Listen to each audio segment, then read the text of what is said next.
confirm whether people here as temporary foreign students will leave the country after the expiry of their permits.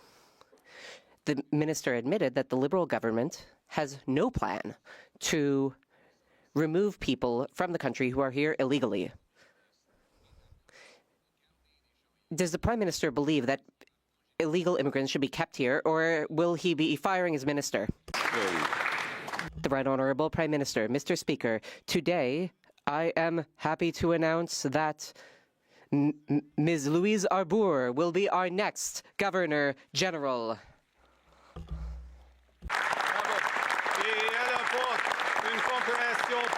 She brings an in-depth understanding of Canadian constitutional law, democracy, freedom, and the rights of all Canadians and people all over the world. Honourable Leader of the Opposition. That same Liberal minister, who chats with the PM once a week, according to her testimony, gave an entry permit to an Iranian terrorist. A quick Google search would have shown that that person has no business being here in Canada. The Auditor General confirmed that the Liberals are doing no screening on non-citizens, which has allowed for rampant fraud in the foreign student immigration system. Will he be firing his incompetent minister, or is it really his incompetence as Prime Minister? The Right Honourable Prime Minister. Mr. Speaker, officials and leaders from the Iranian Revolutionary Guard are not allowed here in Canada. This government's policy has not changed. We are taking steps to ensure that this does not happen. Honourable Leader of the Opposition. Despite the illusions this Prime Minister brings more costs, more debt, more chaos in immigration. Recently, his Liberal immigration minister admitted that her department granted a permit to enter the country to an IRGC terrorist. The Auditor General also confirms that this Liberal government has no way of confirming that people who are here illegally ever actually leave, no exit tracking whatsoever. Prime Minister appointed this Liberal minister. He's kept her in place for a year. He meets with her weekly. Is it because she's incompetent, or is her incompetence actually his incompetence, and when will he fire her? The Right Honourable Prime Minister. Mr. Speaker, senior officials of the IRGC are not admissible in Canada, full stop. We have several layers of protection that they work. First point. Secondly, what has this government done? We've taken back control of immigration. We have reduced asylum seekers by 1/3, temporary foreign workers by half, foreign students by 2/3. We have got the levels of the flow of immigration back at levels that the welcome of the country can sustain. The Honourable Leader of the Opposition. That is factually wrong. There are roughly 700 IRGC members here in Canada, according to a report by Global News, and this government only claims to have expelled one out of 700. Furthermore, he has no idea who has left the country because they still do not track departures. This despite the fact that this Liberal government allowed millions of international students to come in, many on a fraudulent basis and many not planning to leave at all. And now we know that the existing Liberal minister has no plan to get them out, despite meeting with the Prime Minister every week. Will he fire her for this immigration incompetence, or does he approve of it? The Right Honourable Prime Minister. Mr. Speaker, the CBSA has reviewed over 17,000 applications for inadmissibility. It has opened over 170 investigations. It has cancelled 330 visas related to the Iranian regime. Last year, Canada removed 22,000 inadmissible individuals. This government is taking control of immigration. The Honourable Leader of the Opposition. Speaker, the Prime Minister likes to spread the illusion that he's protecting property rights, but the reality is quite the contrary.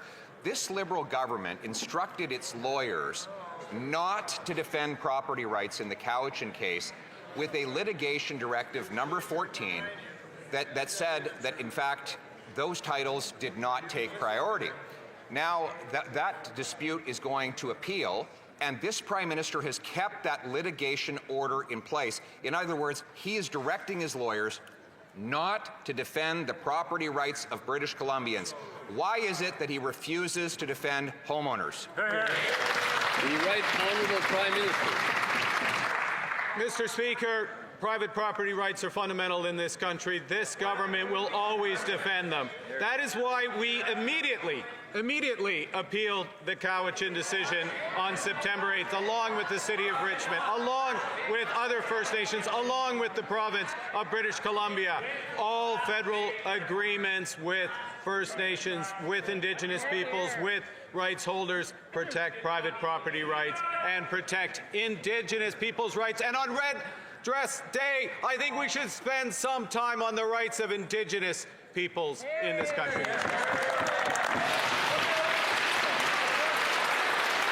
The Honourable Leader of the Opposition. Mr. Speaker, the Prime Minister's answer on property rights is all an illusion. This Liberal government directed its lawyers not to defend property rights. In litigation directive number 14, it said that lawyers are not to make the case that fee simple property ownership takes precedence over all other claims. That directive is still on the government website, meaning that in all the litigation that is coming up on property ownership, this Prime Minister is directing his lawyers not to do their jobs and not to defend British Columbia homeowners. Why? The Right Honourable Prime Minister. Mr. Speaker, the only illusion is that this makeover is going to work any better than other makeovers. This government will always defend private property rights. We immediately appealed the Cowichan decision. We have always defended private property rights. We always will, and we will always defend the rights of Indigenous peoples to build Canada that's stronger, fairer, and more independent. The Honourable Member for Beloeil-Chambly. Mr. Speaker, the government has announced support measures for businesses. These measures are set to have a positive effect over the long term, certainly, but they will not allow jobs to be kept in place. They will not allow businesses to keep expertise in-house. I wish to understand why the Prime Minister is not taking up the proposal of his own party a few years ago, wage subsidies for businesses in peril. The Right Honourable Prime Minister. Mr. Speaker, I would like to thank the member across the way, and I would like to thank the Minister of Industry, who today announced new programs worth $1 billion and $500 million, respectively, to support workers and businesses in steel, aluminum, and copper all across Canada. The Honourable Member for Beloeil-Chambly. Unfortunately, the Prime Minister did not answer my question, so I'll word it differently, and maybe that will work. In this context, the measures he is announcing will only have impacts over the medium, long, or very long term. But businesses are in danger right now, in the short term, as the Prime Minister and his government negotiates with the United States. Ought I to understand that by refusing to put in place wage subsidies, the Prime Minister is expressing that he does not believe he will be able to get a deal signed with the United States? The Right Honourable Prime Minister. Mr. Speaker, the amounts of money I have just described will be provided immediately to businesses. Big businesses yet, but also small and medium enterprises. The President of the Canadian Aluminum Association has praised these measures, which he said would give breathing room to small businesses and their workers. The Honourable Member for Beloeil-Chambly. One thing that the Prime Minister no doubt knows as an economist is that small and medium enterprises are struggling. What is more, businesses can hardly afford to go further into debt to keep their jobs around. That is the last thing they want to do. Will the Prime Minister go back to the drawing board? We are extending an olive branch. Will he create a wage subsidy program for this economic transition period? The Right Honourable Prime Minister. Mr. Speaker, I would inform Mr. Simard that he doesn't care about Quebec small businesses. I'm sure that will be surprising to him. The Quebec Association of Exporters has also praised the measures announced yesterday by the Minister of Industry, because these measures will help businesses, they will help workers, they will help us build a stronger, more resilient, and more independent Canada. My question is for the Prime Minister. He likes to blame $1.85 gas on $100 a barrel oil. But in 2014, the cost of a barrel of oil was the same, but gas only cost $1.38, almost 50 cents less than it does today. What makes up the difference? Taxes, inflationary deficits, and liberal environmental policies which have reduced the value of our dollar. Will he remove all taxes on gasoline for the rest of the year? The Honourable Minister of Finance. Mr. Speaker, let me explain this to the Honourable Leader of the Opposition. There's a little conflict going on in the Strait of Hormuz. We are dealing with unprecedented levels of uncertainty in the world economy. The Director General of the International Energy Agency has said that we are going through the greatest energy shock the world has ever seen. Meanwhile, the opposition leader is criticizing the government when we are doing things right. We are helping Canadians with affordability. We lifted the excise tax on gasoline. Gas prices will fall, and that is a result of what this government is doing. Mr. Speaker, increases in the price of a barrel of oil explain part of the increased gas costs, but in 2014, a barrel of oil cost the same amount. It cost $100. However, at the pump, gas costs 50 cents less. Also, in the United States, gas costs 15% less than it does here. So there is a problem going on here in Canadian soil, and that's what makes up the difference. And that something is the weak dollar and the inflationary debt and deficits. Will the Prime Minister get up in the House of Commons and say that he will be lifting all taxes on gasoline for the rest of the year? Yes or no? The Honourable Minister of Finance. Mr. Speaker, we are doing things right. We put in place a targeted measure, a temporary measure, one that will help everyday Canadians. On our side of the House, we do our part. The federal government has done its part by lifting the federal excise tax on fuel. We are there for the people of Canada. We will continue to be there for them. We will continue to support our industries, our businesses, and our people because, Mr. Speaker, we believe in building a strong and prosperous Canada. Mr. Speaker, it's just another illusion. This Prime Minister brings more costs, more debt, more taxes.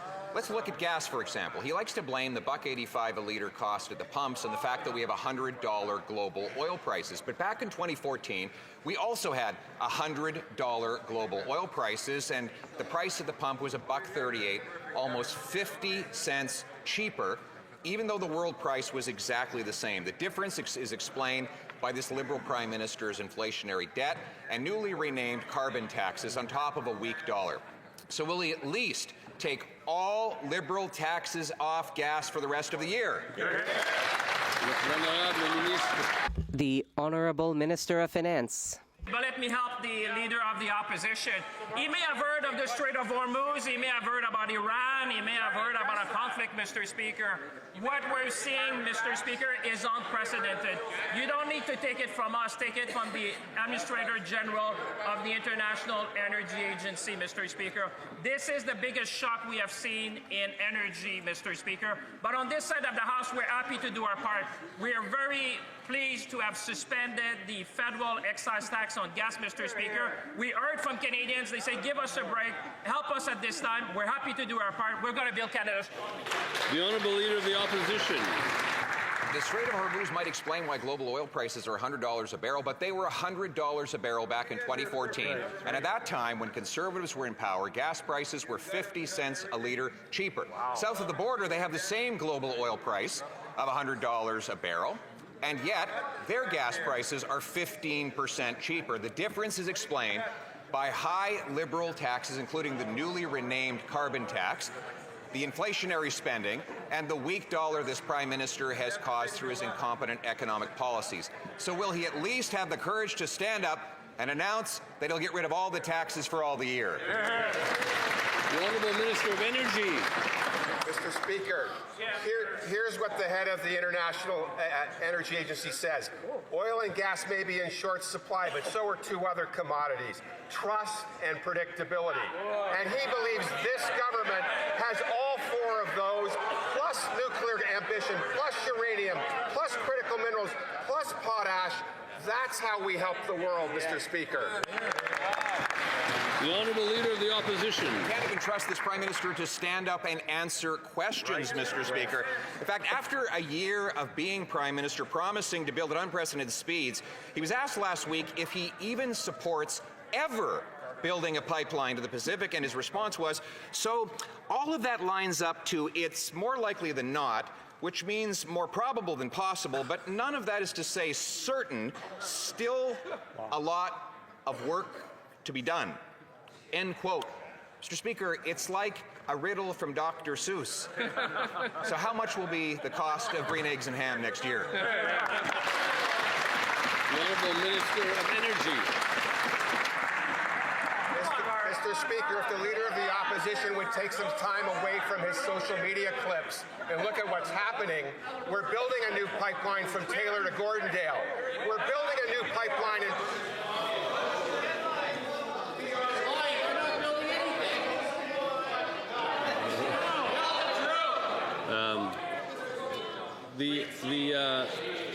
Let's start that from the top. There was too much confusion. Mr. Speaker, if the Leader of the Opposition would spend less time on his social media clips, he would see we're building a pipeline from Taylor to Gordondale. He would see we're building a pipeline in British Columbia. And he might see that the Premier of Alberta just said again, she's never been more optimistic about the opportunities in Alberta than today. Maybe he should read the newspapers, Mr. Speaker. The Honourable Leader of the Opposition. Last week, the Prime Minister said he's not even sure he ever wants to see a new pipeline to the Pacific. And now he's insisting on an industrial carbon tax that will not only raise housing and food costs by raising the price of everything that goes into making them, but will also make it impossible for energy companies to produce enough oil to put in a future pipeline. Mr. Speaker, Canadians want a pipeline without a carbon tax. Why does he insist on giving them a carbon tax without a pipeline? The Honourable Minister. Mr. Speaker, let me quote again from what the Premier of Alberta said last Thursday. She has never been as optimistic as she is now about the future of Alberta, working with this federal government. Maybe they should try working with this federal government for a minute. Thank you. The Honourable Leader of the Opposition. They've doubled the deficit, driving up inflation. And now they've increased gas prices with increased taxes at the pumps and a weaker dollar than ever. And to top it all off, this Prime Minister, we've been saying he's just another Liberal, but at least Justin Trudeau was able to stand up on his feet and answer questions. Right. So will he stand in his place today and answer, will he get rid of his industrial carbon tax so we can build a pipeline and get rid of the gas taxes so Canadians can afford to fill their tanks and fill their grocery carts? The Honourable Minister of jobs and families. Mr. Speaker, on one hand, they say that families don't want help. They have fought against school food programs. They fought against early learning and childcare. They fought against support for families. And now, Mr. Speaker, when we actually move forward to support the skilled trades community and get more great-paying jobs across the country, they fight against that too. But here's what Russ Shushuk said from IBEW. He said this announcement will supercharge the skilled trades across Canada and help build Canada strong. So, Mr. Speaker, let me ask the question, what do they support? Do they support hardworking people? Do they support hungry kids? It's clear they don't have a... The Honourable Member for Abitibi-Témiscamingue. Mr. Speaker, Alto has confirmed that the Montreal-Ottawa high-speed rail line will cross 1,700 properties, including 500 farms, 500 plots of our best farmland cut in half, regardless of what landowners have to say about it. When Alto says that they are consulting cities and farmers, it's all just for show. They know exactly where they want to go and exactly what they want to take. Alto is planning to bulldoze our farms. Will the government ask Alto to reach an agreement with farmers instead of rolling over them? The Honourable Minister of Transport. Of course, we will strive to reach an agreement with farmers. Of course, we will work with communities and mayors and reeves and stakeholders in Ontario and Quebec. We will build, Mr. Speaker, we will build a piece of green technology which will change transportation in Canada forever. We will invest in this project because Canada is ready for high-speed, high-tech transportation. Mr. Speaker, 40% of Canadians will have their lives improved by this project. The Honourable Member for Mirabel. Mr. Speaker, Alto's bulldozer is bearing down on the people of Mirabel. First, Alto employees knock on people's doors to ask for access to their land to carry out inspections. Now they're sending letters trying to buy limitless access to land for $1,500. Limitless access for 3 days, night and day. Imagine the stress people are under. They've never been consulted, and now people and letters are showing up saying that their land might be taken away. Will Alto take a step back and solve its social acceptability issues instead of acting like a bully? The Honourable Minister. Mr. Speaker. All of this sackcloth and ashes here, just because people are going around inspecting land, doing the necessary work to prepare for the construction of a 1,000-kilometer-long rail line. This is a project that is getting people dreaming, and it's something that we will do with people on the ground, including farmers. And Canadians have noted the rhetoric and the opposition of the Bloc Québécois. People are dreaming of being able to access this high-tech transportation in Canada. The Honourable Member for Portneuf-Jacques-Cartier. Mr. Speaker, our young people ought to be able to view the future with hope. But the Liberals say that all is well and there is no cost of living issue. Yet in Portneuf-Jacques-Cartier, people tell me that everything is more expensive, there's more debt, more taxes, and all of this is being charged to the national credit card. The deficit is colossal, $1 trillion since the Liberals came to power. When will this costly Liberal Prime Minister stop spending recklessly and mortgaging our young people's future? The Honourable Government House Leader. I will continue along the same vein. My colleague, the Minister of Employment, has just unveiled the workforce training program. We hope to deploy something like this in Quebec. We're talking about 51,000 jobs for people in construction and engineering, all sorts of jobs, all people who will help us realize our great ambition to build a high-speed train in Canada. It will be called Alto, and it will be done with our young people. That should give them hope. The Honourable Member for Portneuf-Jacques-Cartier. Goodness gracious. Canadian prosperity depends on a high-speed train, and our young people will benefit from that. Well, we have a problem right here and right now. people are struggling to get by. The reality is that everyday Canadians are suffering due to an unaffordable cost of living.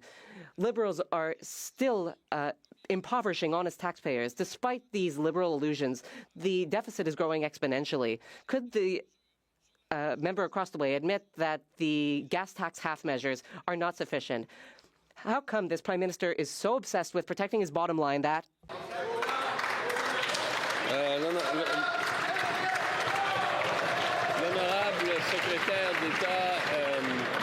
the Honourable Secretary of State for Children and Youth. Thank you, Mr. Speaker. Just a few weeks ago, in the spring economic update, we invested a we announced a $6 billion investment to recruit 100,000 trades workers in Canada, including in Quebec. We are getting major projects built. We will be building Canada strong all throughout the country, and we will do it with our young people. We will give them career opportunities for their future. Thank you, Mr. Speaker. The Honourable Member for Mégantic-l'Érable-Lotbinière. You know, Mr. Speaker, when we talk about illusions, here's a striking example of it, because when we talk to young people in our ridings, we don't see the enthusiasm the member across the way has shown. People are still lining up in front of food banks. Young people cannot afford to live anywhere. Why? Because this costly Prime Minister, who is just another Liberal, decided to charge more and more and more debt to the national credit card. We are talking about $1 trillion. I'm not even sure how many zeros that is. $1 trillion since the Liberals were elected. The Honourable Minister of Government Transformation. Thank you, Mr. Speaker. I'm not that young, but I am younger than my colleague is, with all due respect. And what young people are saying is that they want good jobs, they want opportunity, and that is what we are doing on this side of the House. Our economy is the second strongest in the G7. We are creating jobs through major projects, for example, the Port of Contrecoeur and the high-speed rail project my colleague referred to, like the container port in Quebec City, like Nouveau-Monde Graphite. We are supporting these major projects with a workforce training program. 80,000 to 100,000 people will be trained so that young people have opportunities to build. Durham. Last week, Parliament's budget watchdog said the Liberals are engaging in a trade-off with the spring economic update. She called it potentially a spend now, pay later situation. We've all seen this scheme, Mr. Speaker. Just 5 easy payments, $19.95, and you can have the newest thing. You just put it on your credit card and you pay for it later. So it sounds like spend less, invest more is really just spend now, pay more later. So can the Minister of Finance tell us how much Canadians will pay in the future for all the debt spending he's doing today? The Honourable Finance Minister. To thank my colleague for his question. In fact, he has a selective memory because the PBO actually confirmed that the government is on track to reduce deficit, Mr. Speaker. The PBO addresses current fiscal policy as sustainable, Mr. Speaker.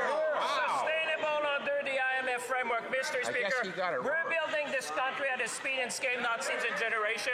We're supporting our young people. We're supporting our industry. Mr. Speaker, they should just stop complaining and build Canada strong with us. Member for York or Durham. Mr. Speaker, these top-line numbers sound good, but just pull behind the curtain and it's a little bit different story. Take debt to GDP ratio. Mr. Speaker, that does not include massive provincial debts, and on the asset side, it includes the CPP and the Quebec pension plan. So is the Minister of Finance telling Canadians today that he will allow foreign creditors to raid the pension plan and shortchange retirees? The Honourable Secretary of State for financial institutions. Mr. Speaker, despite that party's best efforts to mislead Canadians about the economy, the spring economic update indicated our economy is strong. You talk about the PBO, let's listen to the PBO. The Canadian economy continues to demonstrate resilience, with most indicators better than anticipated in Budget 2025. Mr. Speaker, Canadians have no time to listen to a leader who's never worked a day outside of this House. They've tuned him out. Let's build Canada strong. Thank you, Mr. Speaker. The Honourable Member for Nunavut. May 5 is Red Dress Day. a day to honor the memory of missing and murdered Indigenous women, girls, and 2S LGBTQI+ people, and to reaffirm our commitment to ending this national crisis. Could the Minister of Crown Indigenous Relations please update the House on the work our government is doing to build a stronger, safer country for Indigenous women, girls, and 2S LGBTQI+ people? Honourable Minister for Crown Indigenous Relations.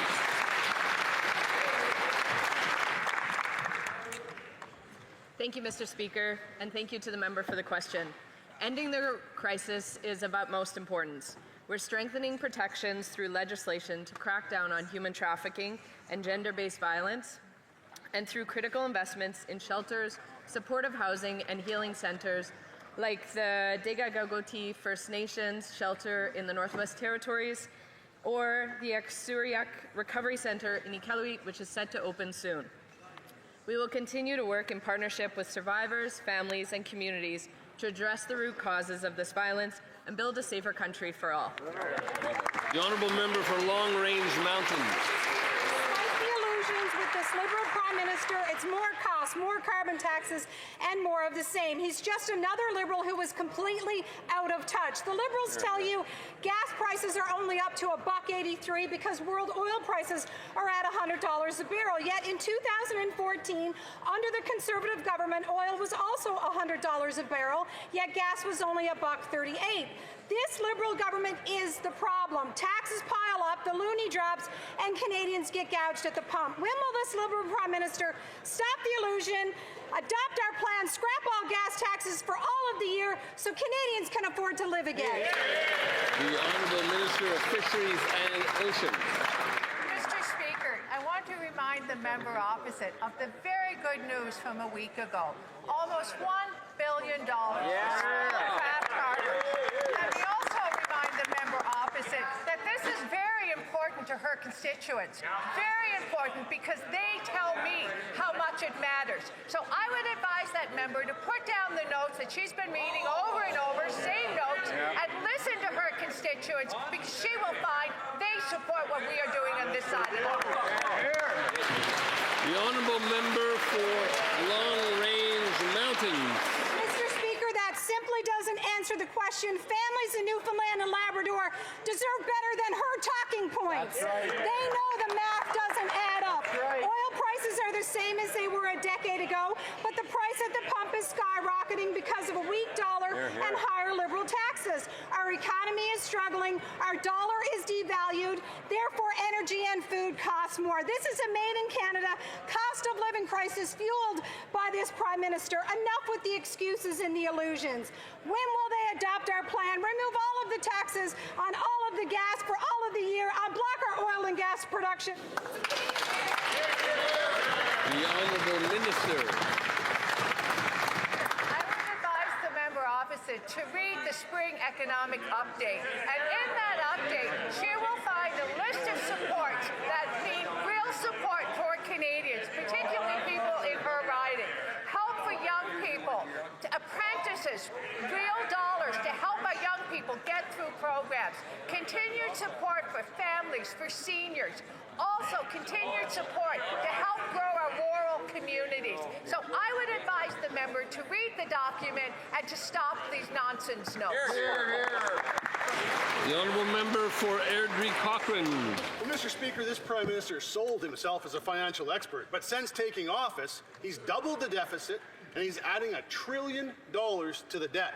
Despite the illusions, it's more cost, more taxes, more debt, more on the national credit card, more of the same that we got from Justin Trudeau. Canadians are paying more for groceries, housing, and everything in between. So when will that Liberal Prime Minister stop the credit card budgeting so Canadians can afford to live? Great job. The Honourable Minister for Emergency Management and Community Resilience. Mr. Speaker, Conservatives say they speak for Alberta, but they're offside with Alberta's business community. Business Council of Alberta President Adam Legge said our spring economic update will support skilled labour, advance the major projects office, strengthen defence procurement and improve our financial position. Alberta Conservatives should stop repeating their leaders' conservative talking points ad nauseum and start paying attention to the people of the province they were elected to represent. The honourable member for Airdrie Cochrane. Well, you know what Liberals, or what Albertans see as the problem with this Liberal government? Is that every promise of change has turned into another charge on the national credit card. Now Canadians are paying more at the grocery store, more for housing, and more in taxes, all to cover for reckless Liberal overspending. So when will this Liberal Prime Minister get serious and end his costly credit card budgeting so that Canadians can afford to live? Honourable Minister. Mr. Speaker, my fellow Edmontonian on the Conservative benches should listen to the people they represent. Edmonton Chamber President, Doug Griffiths said about the spring economic update that he was excited to see the... Did she read that? Did she read that? Couldn't hear. After a while, I just couldn't hear. The honourable minister can start at the beginning if you like.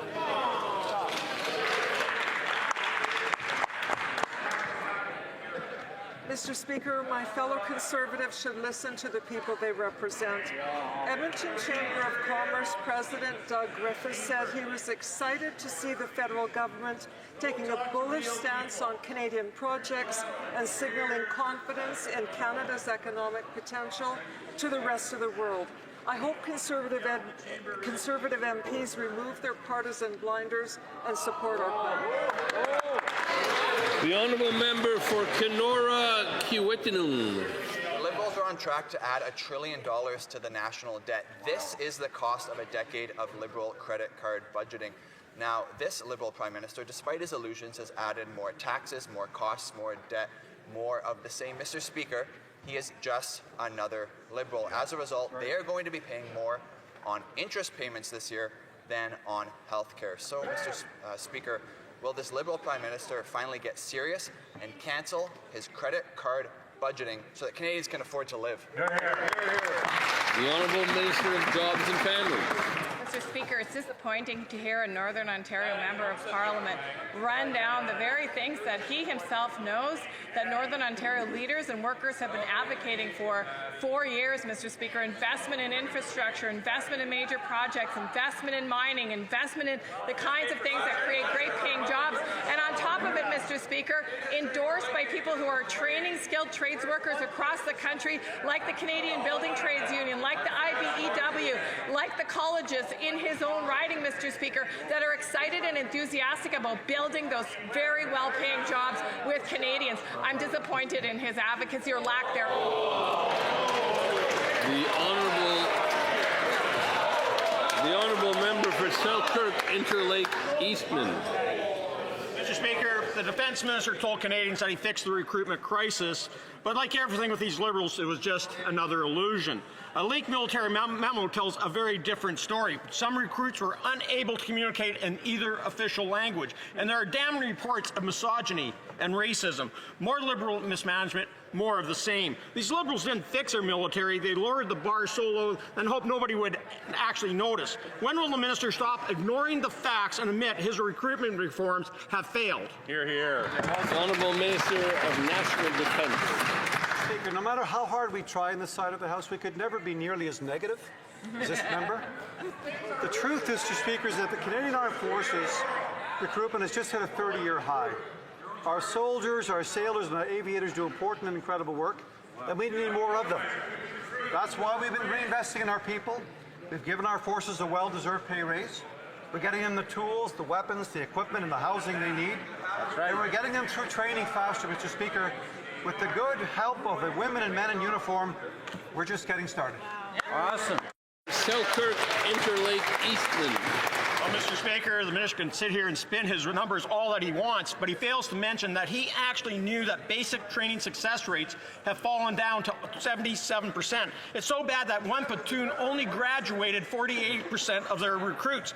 A military that cannot graduate its recruits, cannot integrate its members, and cannot maintain basic standards is not a military that is ready to defend our country. When will the Liberal Defence Minister stop prioritizing his press releases over the operational effectiveness of the Canadian Armed Forces? The Honourable Minister. Every single measure brought before this House, Mr. Speaker, every single measure for the improvement of the Canadian Armed Forces was blocked by that member and his party. That's right. Here's the good news. Recruitment has hit a 30-year high. These are the facts. In the past year, applications have more than doubled to over 45,000. The CAF enrolled 7,310 regular force members, surpassing our target, and 70 of the 97 critical roles, as opposed to 18 last year, have now been filled. Mr. Speaker, as I said a moment ago, we're just... L'honorable député de Charlebourg, Haute-Saint-Charles. The Honourable Member for Charlebourg, Haute-Saint-Charles. Mr. Speaker, ethnic conflicts from various foreign countries are now playing out within the Canadian Armed Forces. A leaked internal report confirms that platoons with up to 83% of recruits who are not even Canadian citizens have experienced serious conflicts, allegations of racism, and cultural clashes. Instructors even report difficulties in ensuring respect for authority, particularly the authority of female officers, which directly undermines discipline and the chain of command. Mr. Speaker, it's a total mess. Does the minister understand that his policies to meet recruitment quotas have undermined cohesion among the troops in the Canadian Armed Forces? The Honourable Minister of National Defence. On the contrary, Mr. Speaker, recruitment within the Canadian Armed Forces just hit a 30-year high. Our soldiers, sailors, and aviators perform essential and incredible work, and we need them. That's why we are investing in our personnel. We've given them a pay raise. We are giving them the tools and equipment that they need. We are also improving and speeding up training. This is a great day and a great week. Canada is on the right track, Mr. Speaker. And this is just the start, Mr. Speaker. The Honourable Member for Charlebourg, Haute-Saint-Charles. Mr. Speaker, that response is completely meaningless because between 2022 and 2025, 112,000 Canadians wanted to enroll. Only 15,000 of them were taken. Meanwhile, the forces are recruiting non-Canadian citizens. They don't speak English or French, and they're being put in officer qualification training. They don't understand our culture, they don't understand our language, and they don't want to take orders from women. Why is he recruiting that type of person, Mr. Speaker? Can he answer that? The Honourable Minister. Mr. Speaker, we have good news for Canada and for the Canadian Armed Forces and for the member as well. Recruitment has just hit a 30-year high, and he knows that. Here are the facts. The number of candidates more than doubled over the past year, and now we have over 45,000 candidates. We have recruited 7,000 members of the regular forces, and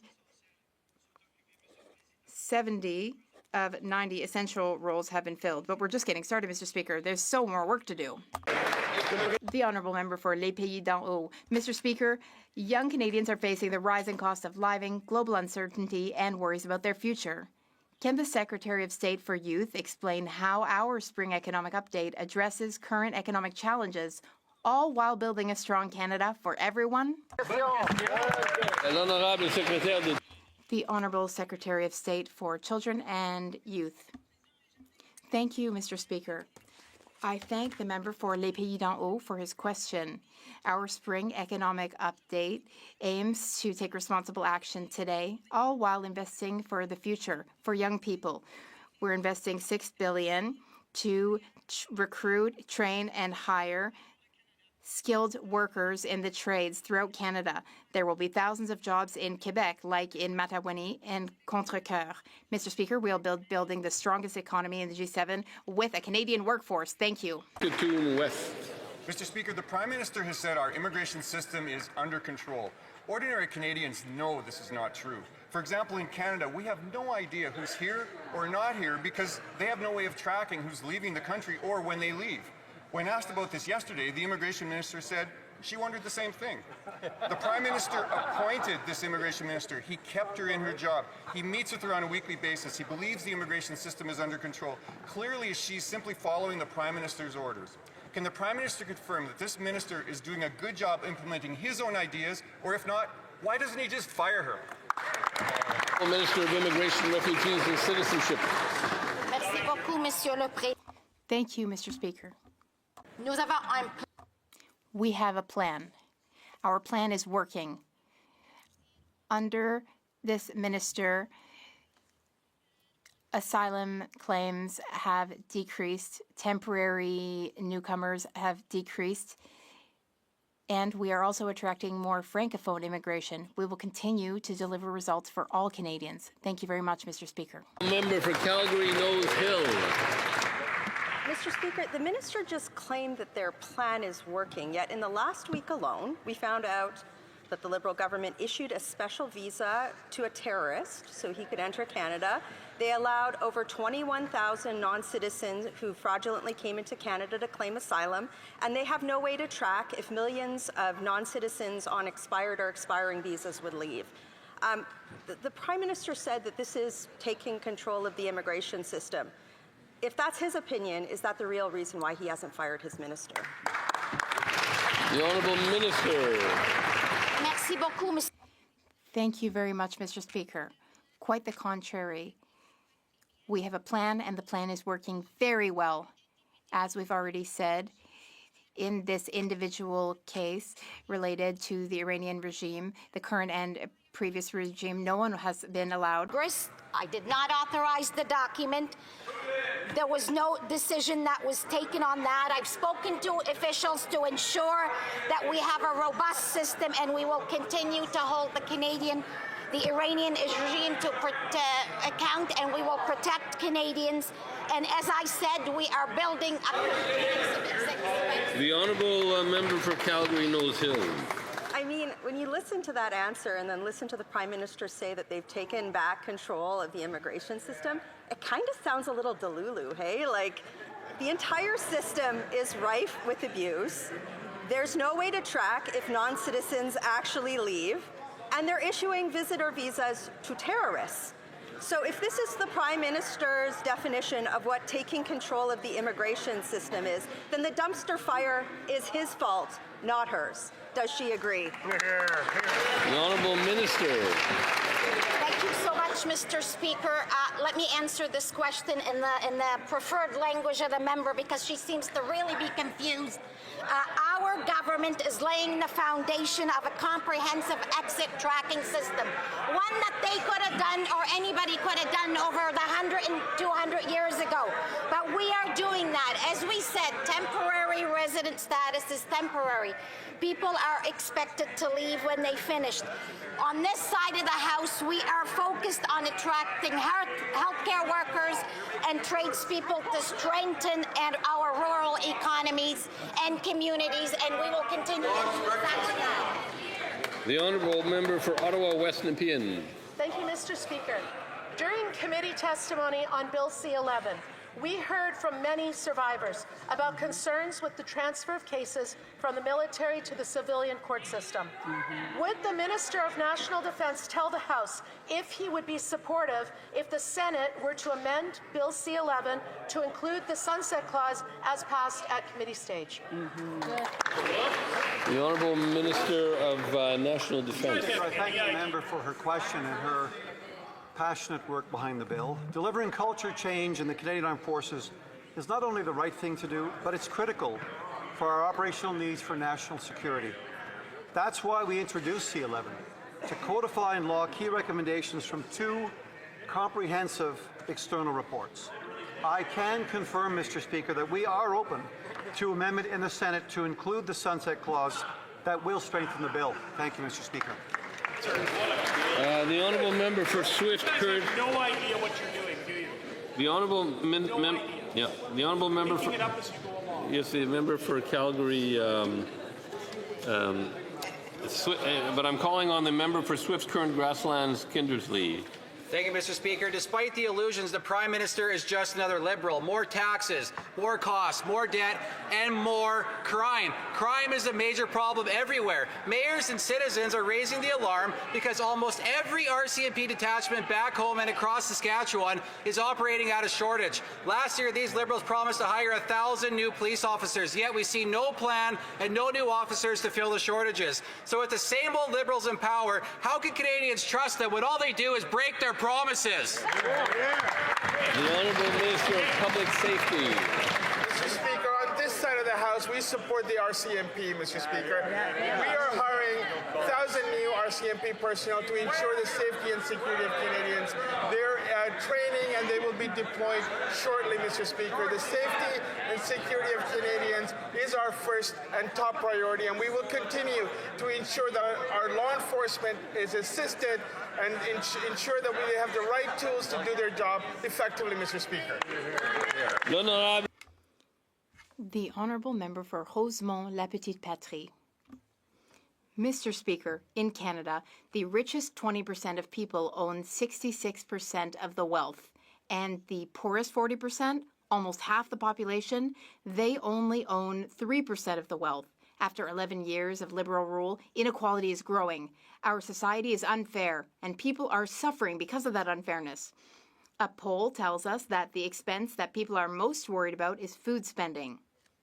The Prime Minister wanted to be judged on the cost of groceries. Well, the numbers show that he has failed. Instead of handing out gifts to web giants and billionaires, when will Liberals look after the people who work hard but are struggling to make ends meet? The Honourable Minister of Finances. Mr. Speaker, we understand what Canadians are experiencing. That's why we're here for people when it comes to affordability. We know that people want affordable housing, affordable gas, affordable groceries. Well, I have good news for my colleague because on June 5th, the Canada Grocery and Essentials rebate will be given to 12 million Canadians. They will be receiving direct federal support. We're always here to do our part. We're here for Canadians. In our spring economic update, we have a plan to take care of the country and its future and all Canadians. Speaker, it's almost 7 years ago, June 3rd, 2019, that the inquiry on missing murdered Indigenous women, girls, and Two-Spirit Plus people was given to the government. Of the 231 individual calls for justice, can the Prime Minister update us as to how many have been fulfilled? Thank you. The Honourable Minister of Crown Indigenous Relations. Thank you, Mr. Speaker. The calls to action and the calls for justice is not just a one project. It is a life that we need to continue to live. Mr. Speaker, violence against Indigenous women, girls, and LGBTQIA+ people must be brought to an end. Our government is taking action at every stage. We've funded more than 90 Indigenous women's and 2 LGBTQIA+ organizations, and we just announced today that we will be funding $300,000 towards the Red Dress Alert with the province of Manitoba. There's more things, but I see my time is up. Thank you, Mr.